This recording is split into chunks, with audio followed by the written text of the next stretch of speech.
여리고성 무너뜨리기, 이런 제목으로 말씀을 나누도록 하겠습니다.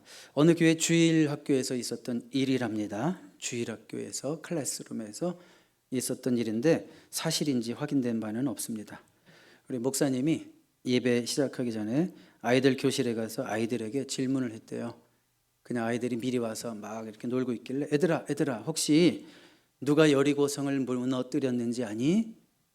누가 여리고성을 무너뜨렸는지 아니? 이렇게 물어봤더니 아이들이 이구동성으로 뭐라고 대답했냐면, 목사님 제가 안 했는데요, 이렇게 대답을 했대요. 그때 마침 선생님이 또 들어오셔서 목사님이 웃으면서, 선생님 아시죠? 여리고성은 누가 무너뜨렸습니까? 그렇게 아이들 듣게 해주려고 물어봤더니 선생님 말씀이, 우리 아이들이 안 그랬을 텐데요, 우리 아이들은 착한 아이들인데요, 이렇게 대답했다는 얘기가 있어요. 자, 여러분들에게 물어볼까요? 그러면 여리고성은 누가 무너뜨렸습니까? 하나님이. 너무 쉽죠, 답이. 오늘은 다른 질문을 드릴게요. 그렇다면 여리고성은 어떻게 무너졌는가? 자, 우리가 너무 잘 알고 있는 얘기지만 사실 이 말씀을 깊이 보면 이런 또 비밀이 감춰져 있었구나, 새로운 깨달음을 얻게 될 수 있게 되기를 바랍니다. 지난주에 어떤 분이 쌀을 조금 주셨는데 특별한 쌀이에요. 어디서 수입해온 쌀인지 한국에서 넘어온 쌀인지 그냥 윤기가 좔좔좔 흐르는데 밥을 해 먹었더니 얼마나 맛있는지 한 3그릇 먹고 싶은데 당 때문에 참았지만 너무 맛있어요. 오늘 저는 설교를 준비할 때마다 여러분들에게 그런 소원이 있어요. 여러분들 혹시 드시고 왔겠지만 배고플 때 그 윤기가 좔좔 흐르는 쌀밥처럼 잘 준비된 밥상이 좀 차려줬으면 좋겠다.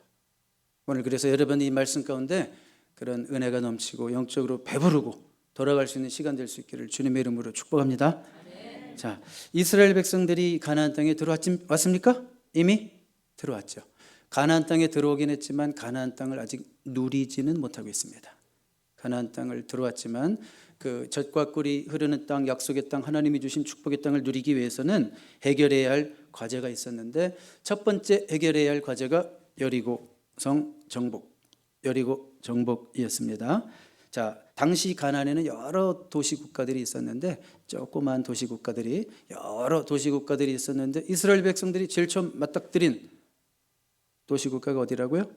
여리고였습니다. 그 당시 여리고성에는 아주 악한 아말렉 족속이 살고 있었어요. 아말렉 족속은 전쟁만 하면 잔인하게 사람들을 학살하고 포로고 자식 없고 그냥 무조건 학살을 하는 아주 잔인한 족속이었고요. 그리고 또 전쟁에서 이기겠다고 자식들을 다 죽여가지고 몰렉이라는 몰렉 제사를 하고 하는 아주 악한 민족이었습니다. 그러니까 심판의 차원에서라도, 하나님의 심판의 차원에서라도 이스라엘은 이 아말렉 족속이 있는 여리고성을 점령해야 되는 거예요. 그 여리고성을 비롯한 그 당시에 7족속과 또 30명 이상의 소도시 국가들의 왕을 다 몰아내야지 가나안을 누릴 수 있는 거지, 가나안에 왔다고 해서 가나안이 내 거가 되는 게 아니에요. 그 말은 뭐예요? 싸움이 있다는 거죠. 싸움이 있다는 겁니다.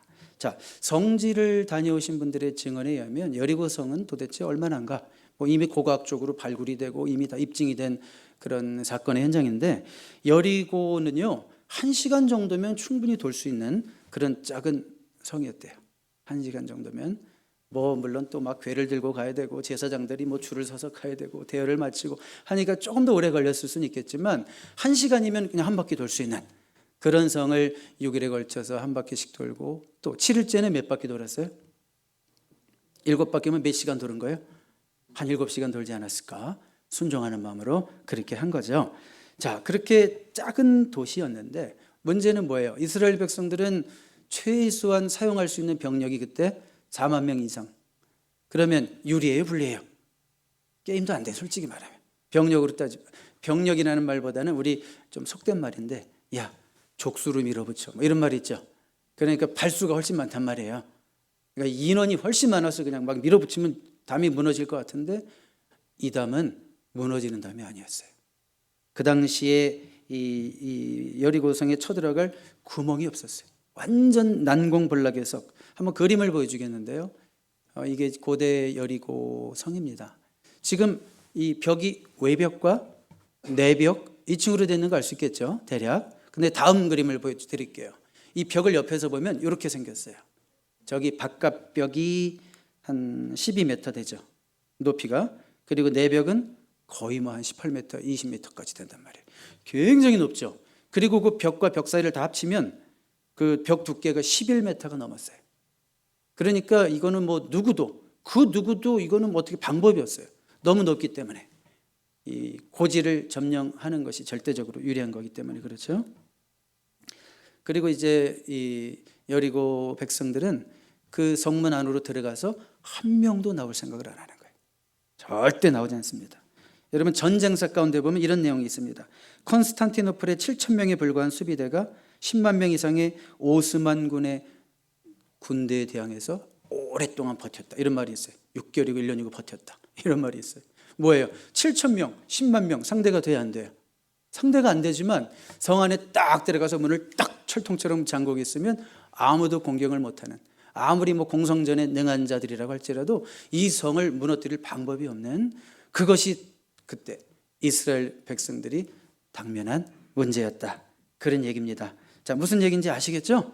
자, 1절 한번 볼까요? 그래서 이스라엘 자손들로 말미암아 여리고는 굳게 다쳤고.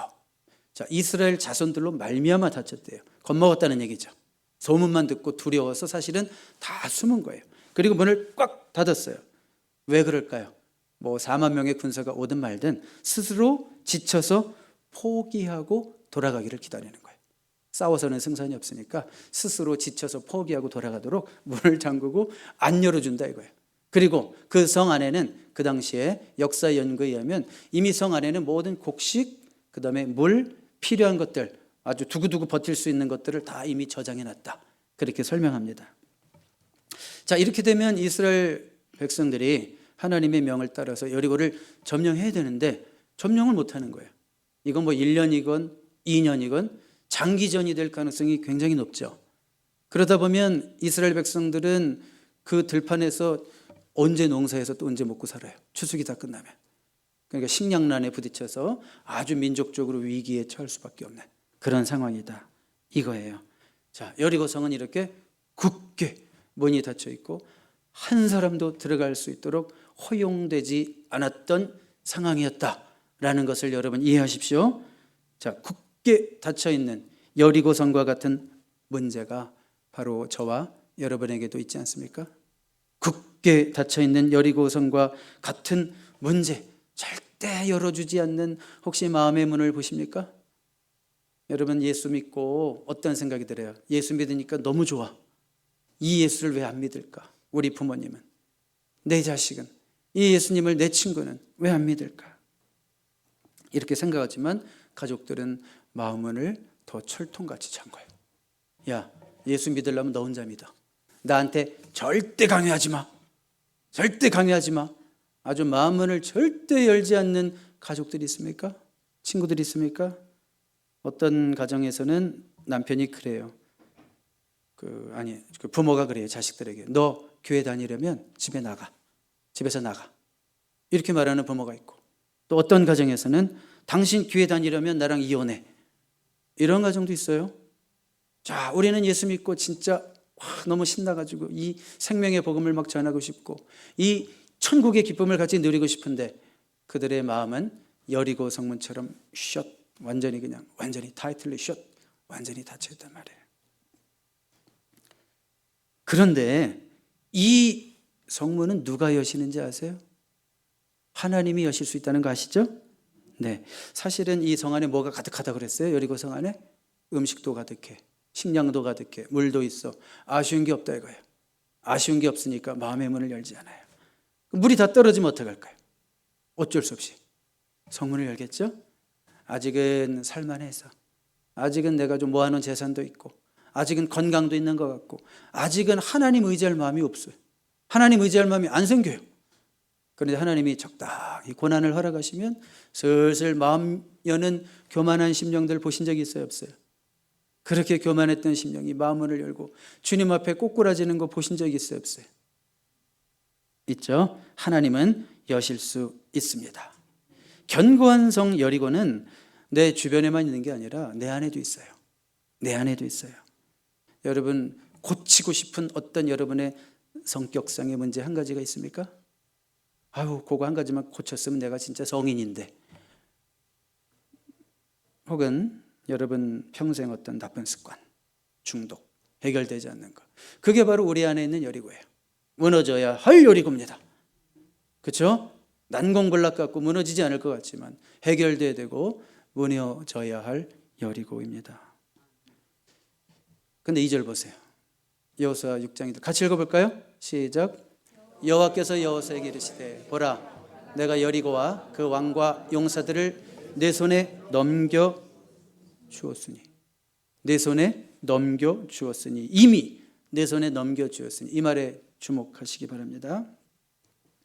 자, 싸우기도 전에 여리고와 전쟁을 하기도 전에 무슨 얘기예요? 이미 승리가 보장되어 있다. 그런 얘기죠. 그렇죠. 이미 승리가 보장되어 있다. You fight from victory예요. 그러니까 승리 이미 하고 싸우는 거예요. 그렇게 말씀하고 있는 거예요. 그러니까 승리가 보장되었다는 약속의 말씀을 주십니다. 하나님이 여호수아에게 주셨던 말씀은 오늘 저와 여러분에게도 주시는 동일한 말씀인 줄로 믿습니다. 여러분 오늘 여러분들이 직면하고 있는 겪고 있는 문제가 꼭 내일의 문제일 필요는 없어요. 이 문제가 꼭 내일까지 간다고 생각하지 마세요. 이것이 내년까지 간다고 생각하지 마세요. 단정하지 마십시오. 나는 원래 걱정할 팔자로 태어났어. 나는 걱정 안 했을 거는 못 고칠 거야. 이런 생각하시는 분 있습니까? 어떤 분은 그래요. 난 입술이 방정이야. 내 못된 말버릇은 절대 고칠 수 없을 거야. 내 아버지는 알코올 중독자였어. 그 유전자가 어디가? 나도 알코올 중독자로 평생 살다가 일찍 갈 거야. 우리 집은 대대로 공부 잘하는 애가 하나도 없었어. 부모도 그렇고 우리 애들도 별 수 없을 거야. 이런 생각들 멈추십시오. 네, 이렇게 생각하는 것은 여러분들이 사탄이랑 연합하는 거예요. 사탄이랑 결합하는 거예요. 하나님은 우리에게 이미 승리를 약속하셨습니다. 극복할 수 있습니다. 승리할 수 있습니다. 내 손에 이미 넘겨주었다 그랬습니다. 하나님, 제 문제가 해결된 줄로 믿습니다. 이렇게 응답하라는 거지 어디 한번 해결하려고 한번 해볼까? 이렇게 하라는 게 아니에요. 하나님 이미 해결된 줄로 믿습니다. 선포하겠습니다. 승리했습니다. 내 모든 과거의 문제는 수치심은 죄책감은 이미 사라졌습니다. 이렇게 선포하려는 거예요. 아멘입니까? 네. 하나님이 우리와 함께 하시면 누가 우리를 대적하리요. 이런 말씀이 있잖아요. 로마서 8장 31절. 하나님이 우리와 함께 하시면 누가 우리를 대적하리요. 여러분들은 승리하고 싸우는 겁니다. 네, 승리하기 위해서 쓰는 게 아니라 이 말씀을 믿으십시오. 오늘 나의 말씀으로 이미 내 손에 넘겨주었다. 너는 이미 승리했다. 내가 이미 승리한 싸움을 너는 그냥 액셉트하라. 그런 말씀인 줄 믿습니다. 그래서 이제 이스라엘이 아주 승리를 그냥 받아놓고 guaranteed fight을 하는데 이 보장된 싸움을 하는데 자, 이 싸움을 이제 구체적으로 어떻게 하고 있는지 한번 6절부터 보겠는데요. 눈의 아들 여호수아가 제사장들을 불러 그들에게 이르되 너희는 언약궤를 메고 제사장 7은 양강 나팔 7을 잡고 여호와의 궤 앞에서 나아가라 하고 7절 한번 여러분 읽어 우리 6절부터 볼까요? 다시 앞으로 가요. 6절 봐요. 자, 여기 보면 이제 전쟁을 하는데 등장하는 단어들을 보세요. 언약궤가 등장하죠. 그리고 제사장들이 동원되고 있죠. 그리고 제사장들이 불게 될 미리 조금 아까 봤지만 양의 뿔로 만든 양강 나팔이 등장하고 있습니다. 자, 여러분 이게 전쟁과 상관이 있어요 없어요? 이 물건들이 제사장이 전쟁을 해요? 아니죠. 그리고 이거 뭐예요 또? 언약궤는 이거 전쟁할 때 이거 굉장히 이거 불편할 텐데 그렇죠? 이거 들고 모시고 다니려면 언제 전쟁해요? 그리고 나팔을 왜 불어요? 총을 쏴야지. 아니 칼을 휘둘러야지. 자, 한번 볼까요? 왜 이 싸움에 이것들이 등장하고 있는가? 제일 먼저 그들의 싸움의 중심에는 뭐가 있어요? 언약궤가 있습니다. 우리가 아까 일찌감치 읽은 말씀에 보면 언약궤를 제사장들이 이렇게 들고 가죠. 어깨에 메고 가죠. 앞으로 군대 그리고 뒤에 군대 이렇게 따라서 돌고 있는 거예요. 그리고 제사장들은 언약궤뿐만이 아니라 또 7명의 손에는 나팔이 들려져 있습니다. 언약궤가 중심에 있다. 언약궤는 무엇의 상징이라고 그랬어요? 하나님의 임재의 상징이고 하나님의 말씀을 상징하는 거예요. 그러니까 이 싸움의 중심에는 뭐가 있는 거예요? 하나님이 계신 거죠. 그리고 하나님의 말씀이 있는 거죠. 하나님의 말씀이 역사하는 자리에 모든 전쟁의 싸움의 승리가 있는 줄로 믿습니다. 네, 그리고 제사장은 싸우는 자가 아니라 예배를 인도하는 자예요. 그렇죠? 지금 싸우는데 제사장이 동원되고 있어요. 예배와 싸움이, 예배와 전쟁이 같이 가고 있다는 거 꼭 기억하시기 바랍니다. 자, 예배와 전쟁 상관이 있어요, 없어요? 상관이 있다고요. 예배를 통해서 영적으로 무장한 자들이 이 세상 여러분 살아가면서 만나게 되는 여러 가지 다양한 싸움에서도 승리할 수 있는 거예요. 그렇죠? 예배하면 잘 드리고 나니까 잘 드리고 났더니 미운 마음이 싹 사라져. 그래가지고 꼴 보기 싫었던 성도가 이뻐 보여. 갑자기 오늘부터. 그 뭐예요? 예배하면 잘 드렸더니 내가 싸워야 될 부단한 많은 싸움들에서, 영적인 싸움에서 승리하게 된다, 이기게 된다, 그런 말씀인 줄로 믿습니다. 그리고 양각나팔이 등장하고 있는데, 우리 다시 다음 스크린 볼까요? 우리 양각나팔이 이렇게 생겼습니다. 양각, 뭐 양이니까 양의 뿔로, 뿔각자고 양의 뿔을 잘라가지고 이렇게 나팔을 만들었는데, 이스라엘 백성들에게는 성경을 보면 두 개의 나팔이 있어요. 저를 보십니까? 저는 여러분들의 초롱초롱한 눈빛을 좀 바라봐도 되겠습니까? 네. 자, 여러분, 이스라엘에게는 두 가지 나팔이 있다고 그랬어요. 하나는 뭐냐면 은나팔이 있고, 또 하나는 양각나팔이 있어요. 은나팔은 주로 뭐 백성들을 소집할 때 아주 빼쪽한 소리로 부르는 나팔이었고요. 양각나팔은 뭐였는가? 양각나팔은 어떤 전쟁에서 승리를 선포할 때 부르는 나팔이었어요. 전쟁에서 뭘 선포할 때? 승리를 선포할 때. 그런 거 한번 볼까요? 우리 민수기 10장 9절 봐요. 같이 읽어봐요. 시작. 또 너희 땅에서 너희가 자기를 압박하는 대적을 치러 나갈 때 나팔을 크게 불지니 그리하면 너희 하나님 여호와가 너희를 기억하고 너희를 너희의 대적에게서 구원하시리라. 이거 보세요. 순서를 보세요.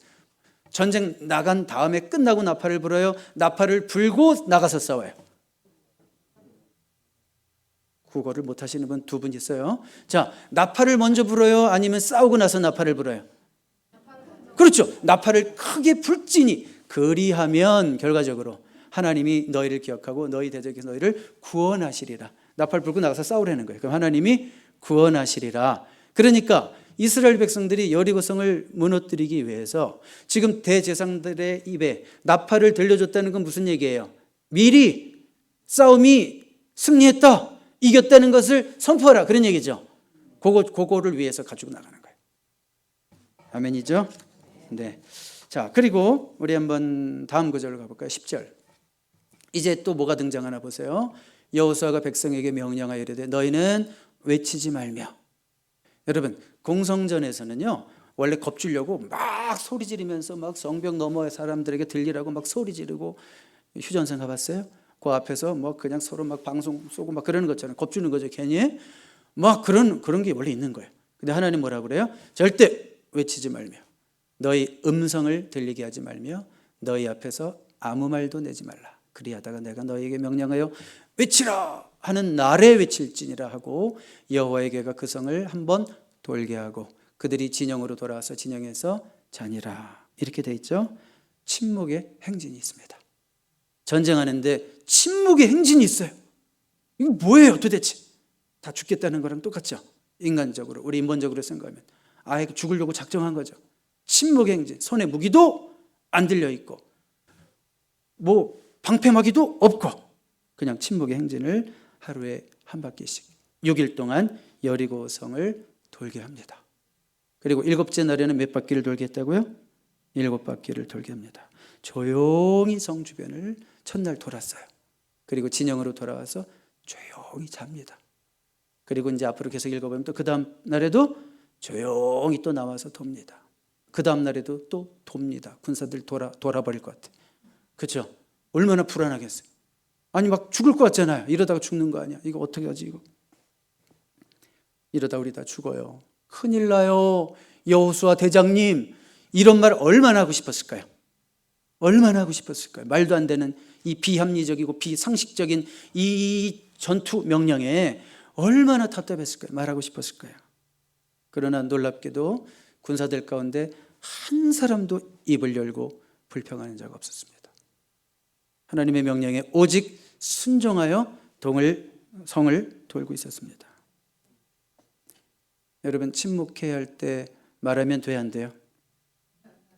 오늘 여기 본문에서 보면 안 되죠. 우리는 침묵해야 할 때 말해서 실수할 때가 얼마나 많았습니까? 그렇죠? 우리 몸에서, 어떤 분이 그러는데, 우리 몸에서 함락돼야 할 난공불락의 요새 중에 넘버원은 바로 혀다. 다른 거는 다 극복할 만한데 이 혀가 극복이 안 돼. 야고보서 3장 2절에도 혀를 통제하면 모든 일에 완전한 자라고 그랬어요. 자, 이 전쟁에서 이스라엘 군사들이 침묵하고 있다는 것은 하나님만 신뢰하겠다, 그런 표현입니다. 하나님만 신뢰하겠다. 하나님이 안 도와주시면 죽어요. 침묵하고 있기 때문에. 자, 그들이 이 상황에서 입을 여는 순간 불평밖에 나올 것이 없어요. 오늘 교동문도 딱 맞았죠. 분노를 그치고 불평을 그칠지어다, 말하지 말지어다, 입에서 악만 나올 뿐이다 라고 그런 말씀이 있었어요. 끝까지 침묵했어요. 무슨 얘기예요? 끝까지 하나님의 방법을 믿었다는 거예요. 우리 마음이 급해질 때 있죠. 내가 막 해야지 뭐가 일이 될 것 같고, 교회 성장도 그러다 보면 인위적인 방법으로, 편법으로 사람들 끌어모으기 위해서 비도덕적인 방법을 쓰고 막, 목사가 마음이 급해지면. 아니죠. 끝까지 하나님의 약속을 붙들고 하나님만 신뢰할 수 있어야 되는 거죠. 시편 62편 1절 같이 읽어보겠습니다. 시작. 나의 영혼이 잠잠히 하나님만 바라며 나의 구원이 그에게서 나오는도다. 다윗의 고백입니다. 나의 영혼이 잠잠히 하나님만 바라봅니다. 너무 억울해요. 다윗이 너무 화가 나요. 말하고 싶어서 미치겠어요. 욕하고 싶어 미치겠어요. 답답할 때, 억울할 때 침묵하면서 사람에게 말하기보다 하나님을 바라보며 하나님께 기도함으로 승리하는 저와 여러분 될 수 있기를 주님의 이름으로 축복합니다. 이상한 침묵의 행진만 하고 있는 이스라엘 백성들, 여리고 사람들이 기웃기웃 보기 시작했겠죠? 쟤네 뭐 하는 거야?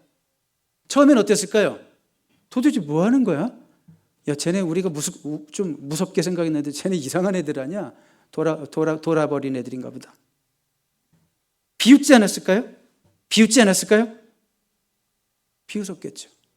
여러분, 우리가, 하나님 믿는 우리가 하나님 말씀대로 고지것대로 순종하면서 세상에서 손해보면서 살고 또 바보짓 하면서 그냥 양보하면서 살고 이러면 세상 사람들이 뭐라 그래요?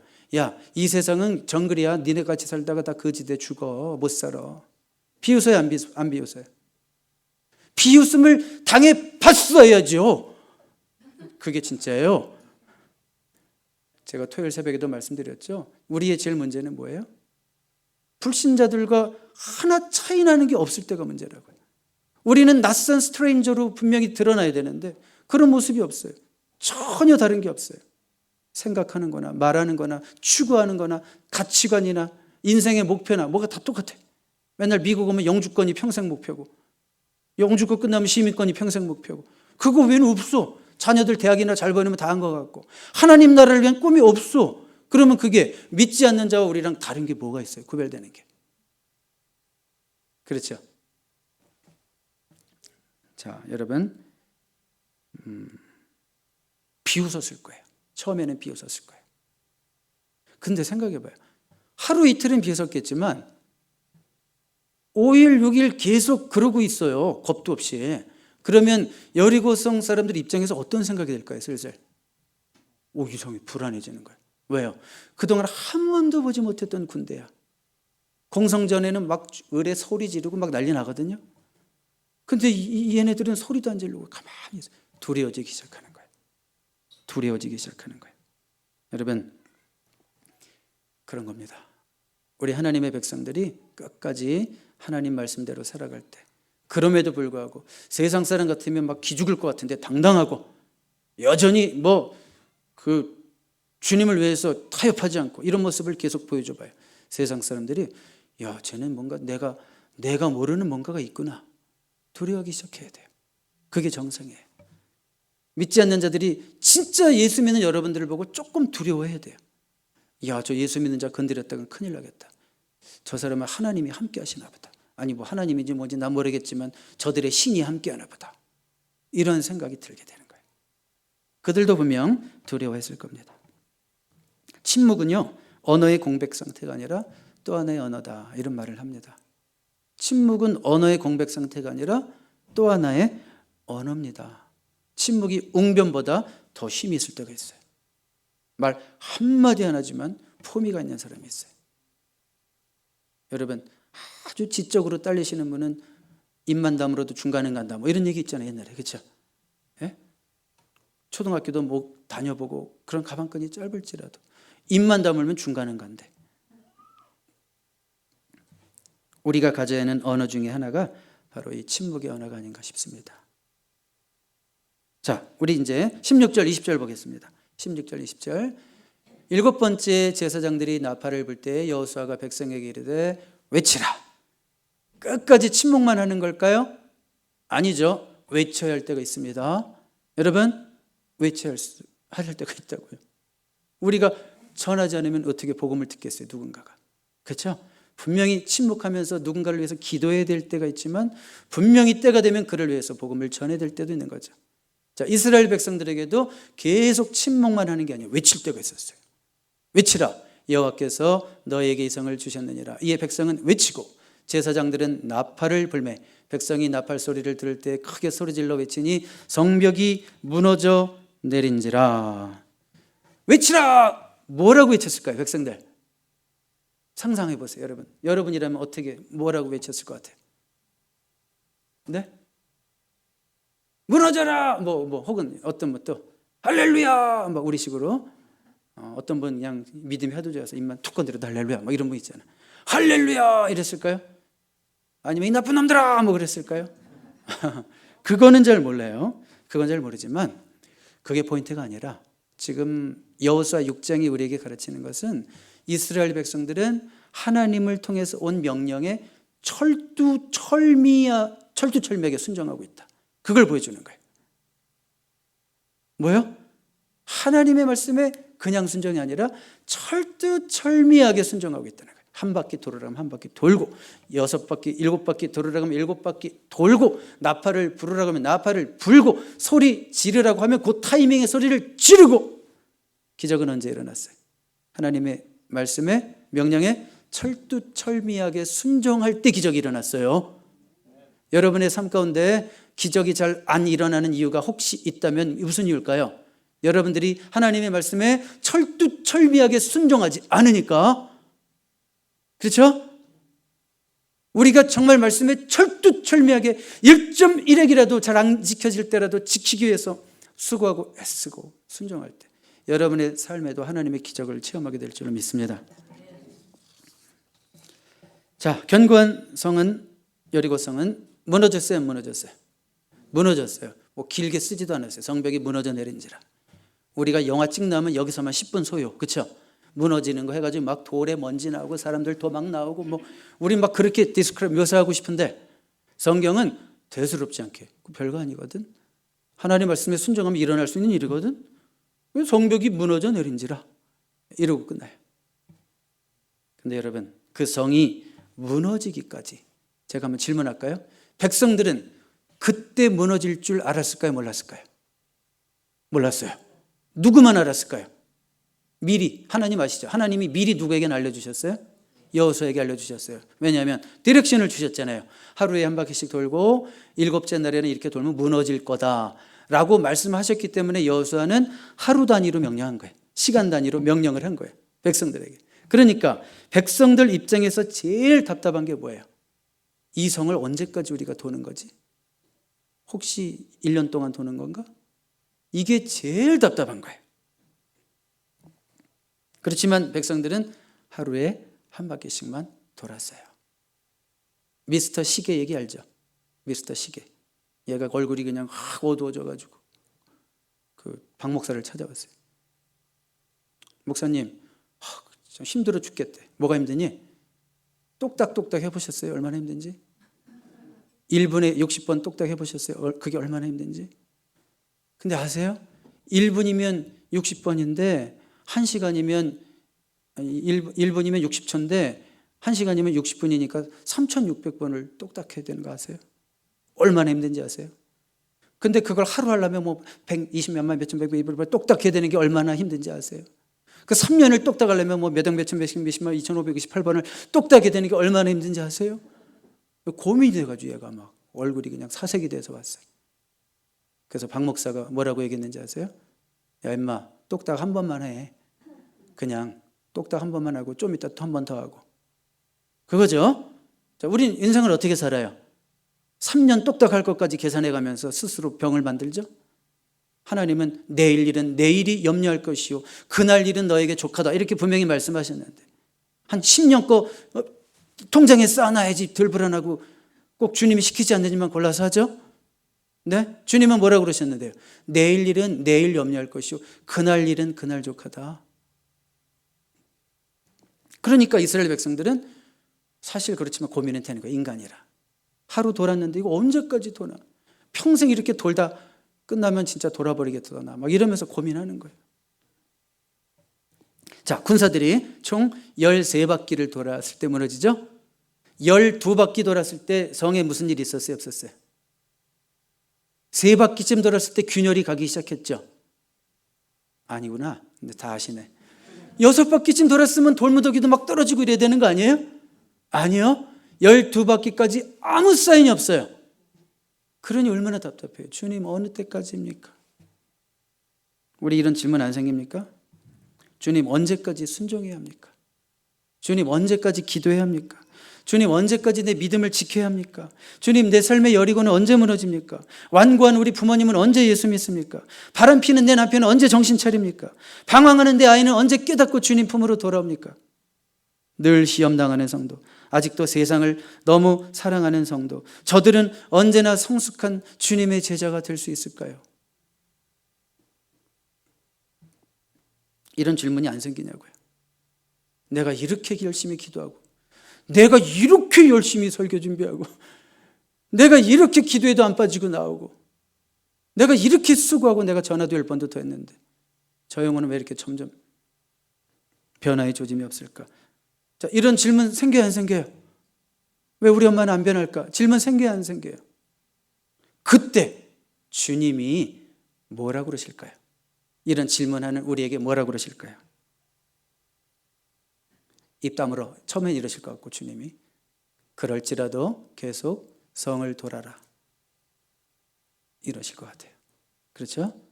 그럴지라도 계속 성을 돌아라. 어쩌면 몇 걸음만 더 걸으면 성 무너진다. 주님이 이 말은 아껴두시는 거죠. 어쩌면 몇 걸음만 더 걸으면 성이 무너질 수도 있어요. 이스라엘 백성들은 6바퀴 돌고 7바퀴째 90% 돌았을 때까지도 몰랐어요. 그때 어떤 성질급한 두 병사가 더 이상은 못 참아가지고 에이씨 이러면서 이탈했으면 어떻게 될까요? 하나님의 역사는 끝나버리는 거예요. 그 두 사람의 불순종 때문에. 끝까지 순종했을 때 와 조금 더 걸었더니 성이 무너졌죠. 15절 결론적으로 볼까요? 15절 7째 날 새벽에 그들이 일찍 일어나서 전과 같은 방식으로 그 성을 7번 도니 그 성을 7번 돌기는 그날 뿐이었더라. 여기서 여러분들에게 눈여겨보라고 하이라이트를 해놨죠. 전과 같은 방식으로. 그들은 둘째 날에도 전과 같은 방식으로 돌았고 셋째 날에도 전과 같은 방식으로 돌았고 넷째 날 좀 지치는데 기도하기 싫은데 전과 같은 방식으로 돌았고 다섯째 날 몰라 이제 하나님 말씀도 읽기 싫어 전과 같은 방식으로 돌았고 일곱째 날 힘도 없어 에너지도 없어 교회 나갈 힘도 없어 전과 같은 방식으로 돌았대요. 자, 이게 신자입니다. 네? 무슨 말씀인지 아시겠죠? 내가 아무리 기도해도 무슨 아무것도 없는 것 같고 하루 기도해도 조짐도 없고 3달 기도해도 아무 역사도 없고 그럴지라도 전과 같은 방식으로 정해진 시간에 기도하고 하나님 말씀 붙들고 끝까지 주님 신뢰하고 포기하지 않고 나아가는 것이 성도입니다. 이것이 성도의 삶입니다. 기도하십시오. 포기하지 말고. 우리가 기도할 때만이 마귀가 우리를 무서워해요. 여러분 스코틀랜드의 메리 여왕이 제일 무서워했던 것은 그 많은 적들의 병사가 아니라 저 존 낙스, 종교개혁의 선두주자 중에 하나인 저 존 낙스의 기도다 그랬어요. 그 기도가 더 두려운 거예요. 자, 기도를 포기하지 마십시오. 결론을 내리겠습니다. 제 어머니가요, 제가 어머니와 27년을 살고 유학을 했으니까 뭐 그 후에는 긴 시간을 이렇게 같이 지낸 적은 많이 없었지만, 제 어머니가 이슬비에 옷 젖는다 이런 말을 제일 많이 하셨어요. 그러니까 제가 어머니와 같이 지냈던 청소년기, 초등학생, 청소년기, 대학생 뭐 이럴 때 어머니에게 제일 많이 들었던 말, 야 이슬비에 옷 젖는다. 돈 쓰는 것도 야 한 번 두 푼 아껴라, 이슬비에 옷 젖는다. 자, 그런데 이슬비라는 거는 뭐 거의 눈에 보이지 않죠. 그런데 이슬비에도 계속 우리가 오래 노출되어 있으면 옷이 어떻게 되냐면 흠뻑 젖어요. 이슬비에도 옷이 흠뻑 젖습니다. 여러분, 하루의 기도가 아무것도 아닌 것 같아요. 이슬비처럼. 아이고 뭐 내가 하루 기도했다고 뭔 일이 있겠어. 근데 그 기도가 쌓이고 쌓이고 쌓이고 또 쌓이면 여러분들의 여리고성이 무너지는 제7일의 소낙비를 맞게 될 줄로 믿습니다. 네, 그럴 거예요. 그러니까 믿음으로 포기하지 않고 때가 이르면 거두리라 주님의 약속 붙들고 그 성이 무너질 때까지 포기하지 않고 전진하는 저와 여러분 될 수 있기를 주님의 이름으로 축복합니다. 기도하겠습니다.